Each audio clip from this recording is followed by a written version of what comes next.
Hello friends, कैसे हैं आप सभी। स्वागत है आप सभी का अपने YouTube channel Gurukul the city of knowledge में। दोस्तों, आज के वीडियो में हम इंडियन पॉलिटी के अंतर्गत एक महत्वपूर्ण चैप्टर उपराष्ट्रपति को डिस्कस करेंगे।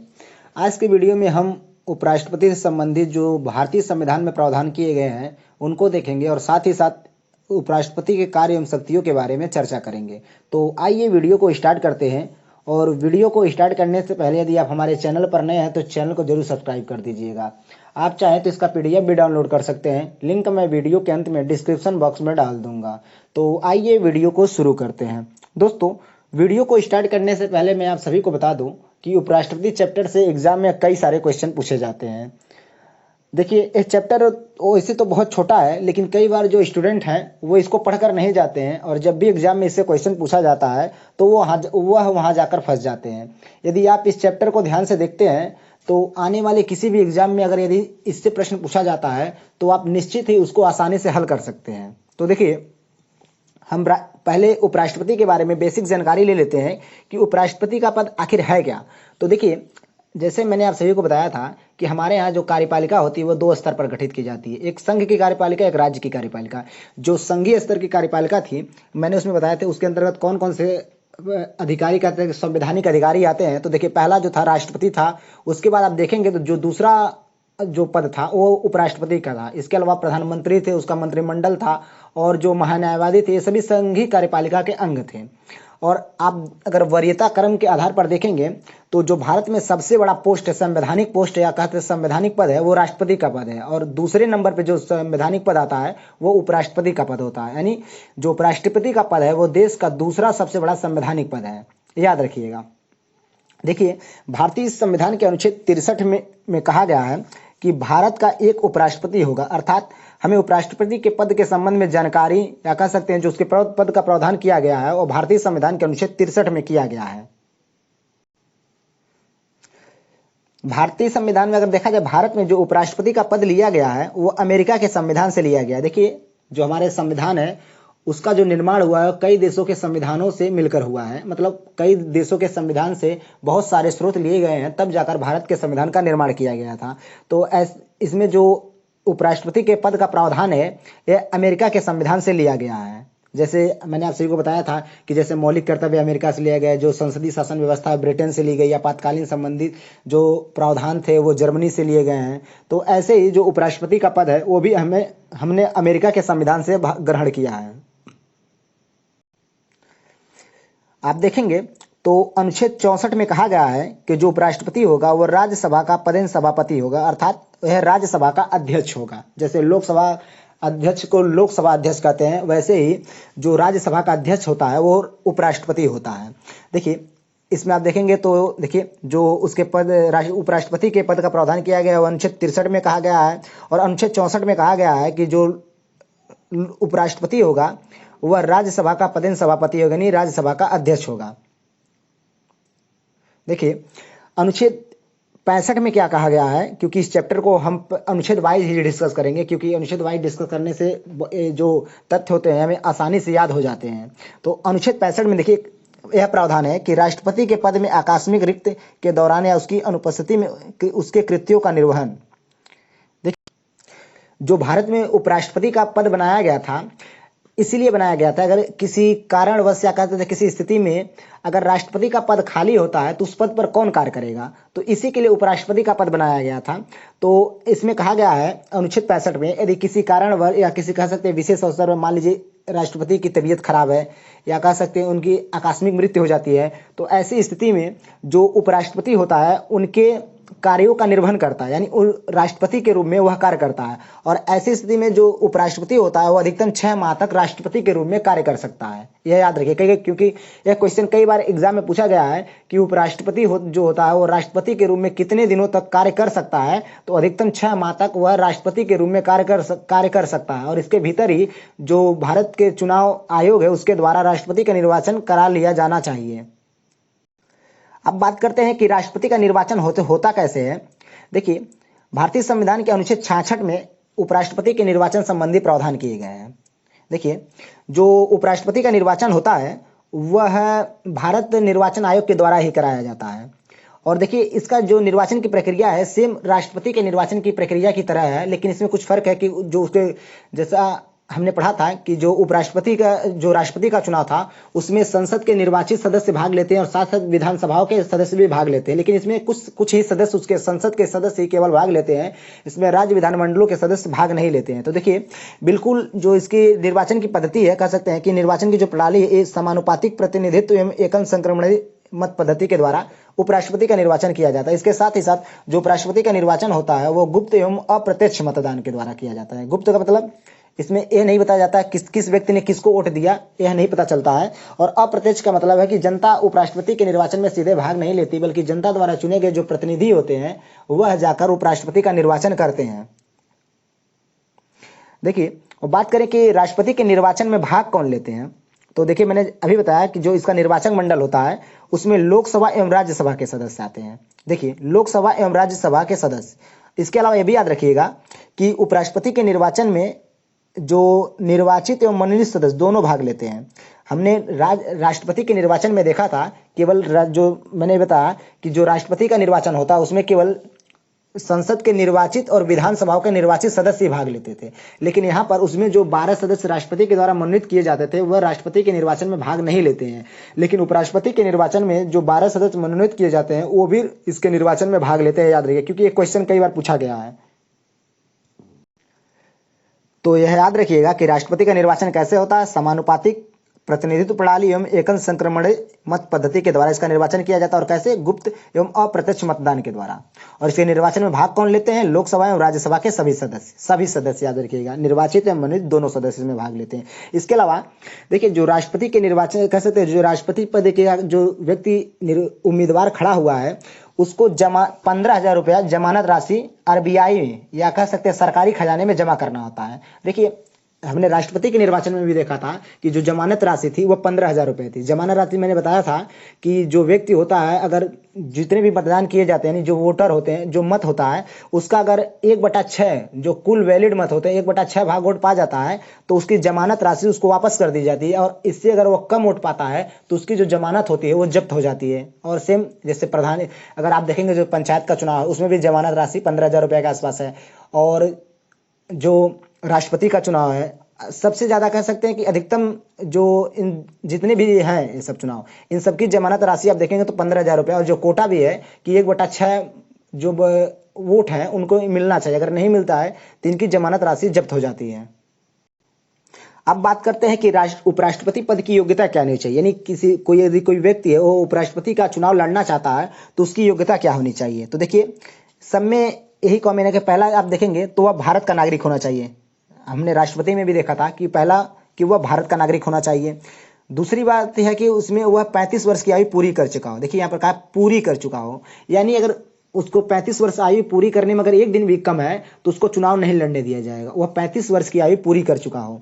और देखिए वह राज्यसभा के सदस्य बनने की योग्यता रखता हो। देखिए हमने जब राष्ट्रपति को पढ़ा था तो उसमें देखा था कि वह ये दोनों योग्यताएं सेम थी, वो भारत का नागरिक हो, 35 वर्ष की आयु पूरी कर चुका हो। और राष्ट्रपति में हमने देखा था कि वो लोकसभा सदस्य बनने की योग्यता रखता हो। लेकिन यहाँ पर देखिए इसमें कहा गया है राज्यसभा के सदस्य बनने की योग्यता रखता हो, ये याद रखिएगा। देखिए यहाँ पर एक बात और रखिएगा, देखिए ये संसद या विधानमंडल का सदस्य ना हो। देखिए वो राज्यसभा का सदस्य बनने की योग्यता तो रखता हो लेकिन उसका सदस्य नहीं होना चाहिए। यदि कोई व्यक्ति संसद या विधानमंडल का सदस्य है तो अगर वो उपराष्ट्रपति पद के लिए चुना जाता है तो उसको 6 महीने के अंदर वहां से उसको इस्तीफा देना पड़ेगा, यानी संसद या विधानमंडल से उसको इस्तीफा देने के बाद ही वह उपराष्ट्रपति के पद को ग्रहण कर सकता है।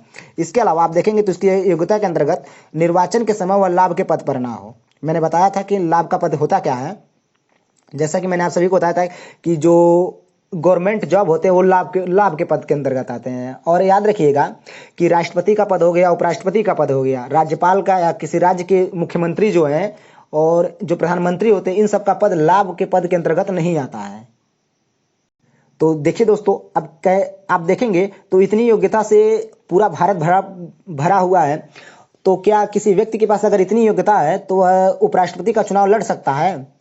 तो देखिए यहाँ पर एक क्राइटेरिया और बनाया गया है कि उपराष्ट्रपति पद के उम्मीदवार के लिए 20 प्रस्तावक तथा 20 अनुमोदक होते हैं। देखिए जो यदि कोई व्यक्ति उपराष्ट्रपति पद का चुनाव लड़ना चाहता है तो उसके लिए उसे 20 प्रस्तावक तथा 20 अनुमोदक उसके साथ होने चाहिए। ये 20 प्रस्तावक और 20 अनुमोदक होते कौन है? जो उसका निर्वाचक मंडल होता है, अर्थात जो उसके निर्वाचन में भाग लेते हैं, उन्हीं में से अगर 20 प्रस्तावक और 20 अनुमोदक उसके साथ हैं, अर्थात 40 सदस्य उसके पक्ष में हैं, उसका अनुमोदन करते हैं, तो ही कोई व्यक्ति उपराष्ट्रपति का चुनाव लड़ सकता है। और हमने राष्ट्रपति में देखा था कि वहां पर जो प्रस्तावक और अनुमोदक की संख्या थी वो 50 थी, यानी 50-50 100, यानी 100 व्यक्ति अगर राष्ट्रपति के किसी राष्ट्रपति के कह सकते हैं नॉमिनेशन के समय उसके प्रस्तावक या अनुमोदक बनते हैं, तब भी वह निर्वाचन में खड़ा हो सकता है। तो यहाँ उपराष्ट्रपति के पद के उम्मीदवार के लिए भी 20 प्रस्तावक तथा 20 अनुमोदक होना अनिवार्य है। इसके अलावा भारतीय अनुच्छेद 67 में देखिए तो उसके कार्यकाल के बारे में बताया गया, यानी उपराष्ट्रपति का कार्यकाल कितने वर्ष का होगा। तो देखिए उपराष्ट्रपति का जो कार्यकाल होता है वह पद ग्रहण करने की तारीख से 5 वर्ष तक का होता है।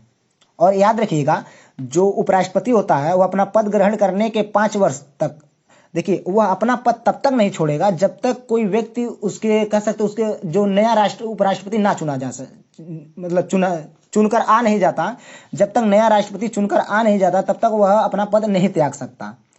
और जब तक, कहने का मतलब कि उसका उत्तराधिकारी जब उसका पद ग्रहण कर लेगा, यानी एक नया उपराष्ट्रपति चुना जाएगा, तभी जो पुराना उपराष्ट्रपति होगा वह अपने पद से त्याग देगा। और यहाँ याद रखिएगा कि कोई यदि व्यक्ति है तो वह कई बार कह सकते हैं कि दोबारा भी उपराष्ट्रपति के पद के लिए चुना जा सकता है। यहाँ पर कोई मैक्सिमम कह सकते हैं कि क्राइटेरिया नहीं बनाया गया कि एक व्यक्ति कितनी बार उपराष्ट्रपति पद के लिए चुना जाएगा। वह एक बार भी, 2 बार भी, 3 बार, वह मतलब कहने का मतलब कि दोबारा भी जब तक वो चुनाव जीतता है तब तक उपराष्ट्रपति के पद पर चुना जा सकता है। इसके अलावा आप देखेंगे तो जो उपराष्ट्रपति होता है वह अपना त्यागपत्र भी दे सकता है किसी पर विशेष कारण से। तो जो अपना त्यागपत्र देता है वो याद रखिएगा राष्ट्रपति को देता है। और ये भी याद रखिएगा, मैंने बताया था कि राष्ट्रपति अपना त्यागपत्र किसे देता है, तो वह उपराष्ट्रपति को देता है। यानी उपराष्ट्रपति जो अपना त्यागपत्र देगा वह राष्ट्रपति को देगा, और जो राष्ट्रपति यदि अपना त्यागपत्र देता है तो वह उपराष्ट्रपति को देगा। इसके अलावा उपराष्ट्रपति को यदि वह संवैधानिक उल्लंघन करते हैं, यानी जो संविधान में प्रावधान दिए गए हैं उनके विपरीत कार्य करते हैं, तो उनको उनके पद से हटाया भी जा सकता है। और देखिए हटाने की प्रक्रिया क्या होगी, तो राज्यसभा के पूर्ण बहुमत से पारित संकल्प द्वारा उपराष्ट्रपति को उसके पद से हटाया जा सकता है। यानी जो ऐसा प्रस्ताव, यानी उपराष्ट्रपति को उसके पद से हटाना हो तो ऐसा प्रस्ताव जो है वह सदैव राज्यसभा में लाया जाएगा। याद रखिएगा ये लोकसभा में पेश नहीं किया जा सकता, ये सदैव राज्यसभा में पेश किया जाएगा। और इसमें एक शर्त और है कि जिससे लोकसभा सहमत होनी चाहिए, यानी लोकसभा सहमति दे देती है कि हाँ उपराष्ट्रपति को उसके पद से हटाया जाना चाहिए, तभी यह प्रस्ताव राज्यसभा में पेश किया जाएगा। और इसकी जो सूचना होगी वह उपराष्ट्रपति को 14 दिन पूर्व दे दिया जाएगा। यदि उसके खिलाफ कोई प्रस्ताव लाया जाता है संसद में या राज्यसभा में, तो इसकी सूचना उपराष्ट्रपति को 14 दिन पूर्व देना अनिवार्य है। और यही सेम प्रावधान आप देखेंगे तो राष्ट्रपति के महाभियोग की प्रक्रिया में भी था कि यदि उसको भी उसके पद से हटाना हो तो उसको 14 दिन की पूर्व सूचना पर उसे मतलब जो महाभियोग लाया जाता वह संसद में पेश किया जाता था। तो सेम इन दोनों को कंपेयर करके आप पढ़ सकते हैं और याद कर सकते हैं कि दोनों को 14 दिन पूर्व सूचना देने के बाद ही जो उनके खिलाफ प्रस्ताव है संसद में पेश किया जाएगा। और याद रखिएगा कि जो उपराष्ट्रपति के पद से हटाने की जो प्रस्ताव लाया जाएगा वो हमेशा राज्यसभा में ही पेश किया जाएगा, क्योंकि जो उपराष्ट्रपति और राज्यसभा का अध्यक्ष होता है, यानी राज्यसभा का ही पदेन सभापति होता है, इसीलिए यह प्रस्ताव हमेशा राज्यसभा में लाया जाता है। तो हमने अनुच्छेद 67 में देखा कि उपराष्ट्रपति के कार्यकाल के संबंधी प्रावधान किए गए हैं और उपराष्ट्रपति का कार्यकाल सामान्यतः 5 वर्ष होता है, याद रखिएगा। बात करें अनुच्छेद 68 में क्या है, तो देखिए अनुच्छेद 68 में उपराष्ट्रपति के पद के रिक्त भरने में निर्वाचन करने का समय दिया गया। यानी यदि किसी कारणवश उपराष्ट्रपति का जो पद है वो खाली रहता है तो उसको भरने में, यानी दोबारा निर्वाचन कराने का जो समय दिया गया है वह अनुच्छेद 68 में दिया गया, यानी कितने समय के भीतर इसका निर्वाचन करा लिया जाएगा। तो देखिए इसमें मतलब कहा गया है कि यदि मान लीजिए जो उपराष्ट्रपति हो अपना त्याग पत्र दे देता है या उसकी मृत्यु हो जाती है या उसे संवैधानिक उल्लंघन करने के परिणाम स्वरूप उसके पद से हटाया जाता है, तो ऐसी स्थिति में जो उसका पद खाली है वह कितने समय में मतलब दोबारा उस पर निर्वाचन होना चाहिए। ये जो प्रावधान किए गए हैं यह अनुच्छेद 68 में किए गए हैं, यह याद रखिएगा। बात करें अनुच्छेद 69 में क्या है, तो देखिए इंपॉर्टेंट है इसमें उसके शपथ संबंधी प्रावधान दिए गए हैं, यानी उपराष्ट्रपति के जो शपथ संबंधी प्रावधान किए गए हैं वह संविधान के अनुच्छेद 69 में दिए गए हैं। देखिए इसमें कहा गया है कि जो उपराष्ट्रपति होगा उसको शपथ कौन दिलाएगा, तो राष्ट्रपति या उसके द्वारा नियुक्त किसी व्यक्ति के समक्ष उपराष्ट्रपति अपने शपथ ग्रहण कर सकता है। देखिए सामान्यतः होता है कि इसे राष्ट्रपति ही शपथ दिलाता है, लेकिन कभी कभी ऐसी परिस्थितियां हैं, अगर मान लीजिए कभी ऐसी परिस्थिति है कि राष्ट्रपति अवेलेबल नहीं यानी उपलब्ध नहीं है, तो उनके द्वारा किसी नियुक्त व्यक्ति के समक्ष भी उपराष्ट्रपति को उसके पद की शपथ दिलाई जा सकती है, याद रखिएगा। इसके अलावा अब बात करते हैं कि अनुच्छेद 70 में क्या दिया गया है। तो देखिए अनुच्छेद 70 में अन्य आकस्मिकताओं में राष्ट्रपति के कार्यों का निर्वहन, यानी इसमें कहा गया है, देखिए अन्य आकस्मिकताओं में राष्ट्रपति के कार्यों का निर्वहन का मतलब है कि मान लीजिए राष्ट्रपति का पद भी खाली हो और उपराष्ट्रपति का पद भी खाली हो, तो ऐसी स्थिति में राष्ट्रपति के कार्यों को कौन संपादित करेगा। अब देखिए पहले बनाया गया था कि अगर राष्ट्रपति खाली उनका पद खाली है तो उपराष्ट्रपति उनके रूप में कार्य करेगा, उन राष्ट्रपति के रूप में कार्य करेगा, लेकिन किसी परिस्थिति से राष्ट्रपति का पद भी खाली है और उपराष्ट्रपति का पद भी खाली है, तो ऐसी स्थिति में प्रावधान किया गया है संविधान के अनुच्छेद 70 के तहत कि अगर दोनों का पद खाली है तो जो सर्वोच्च न्यायालय के मुख्य न्यायाधीश होते हैं वह राष्ट्रपति के रूप में कार्य करेंगे। और मान लीजिए सर्वोच्च न्यायालय के मुख्य न्यायाधीश का पद भी खाली है तो जो सर्वोच्च न्यायालय के वरिष्ठ न्यायाधीश होंगे वह राष्ट्रपति के रूप में कार्य करेंगे। यह याद रखिएगा क्योंकि इससे क्वेश्चन कई बार एग्जाम में पूछा गया है। तो हमने अनुच्छेद 70 में देखा कि अन्य आकस्मिकताओं में राष्ट्रपति के कार्यों के निर्वहन के संबंध में जानकारी दी गई है। अब बात करते हैं अनुच्छेद 71 में क्या है। तो देखिए अनुच्छेद 71 में कहा गया है कि राष्ट्रपति एवं उपराष्ट्रपति के निर्वाचन संबंधी जो भी विवाद होंगे उनका निपटारा जो होगा वो सुप्रीम कोर्ट में किया जाएगा।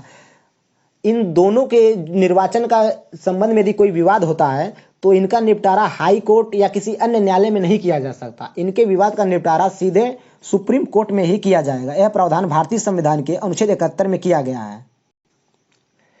और यहाँ एक बात और याद रखिएगा, मान लीजिए कोई व्यक्ति है वह राष्ट्रपति या उपराष्ट्रपति के पद के रूप में चुना गया और बाद में उसका निर्वाचन रद्द कर दिया जाता है और उसने उस पद पर रहते हुए कुछ कार्य किए हैं तो उसके कार्य रद्द नहीं माने जाएंगे, उसके कार्य जो होंगे वो वैलिड होंगे। अर्थात उसके द्वारा किए गए कार्य, अगर मान लीजिए अगर राष्ट्रपति के रूप में उसने कुछ कार्य किया है तो वह कार्य वैलिड होंगे, भले उसका निर्वाचन रद्द हो जाए।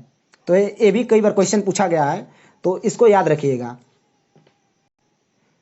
कि निर्वाचन रद्द होने पर भी उसके द्वारा किए गए कार्य वैध होंगे।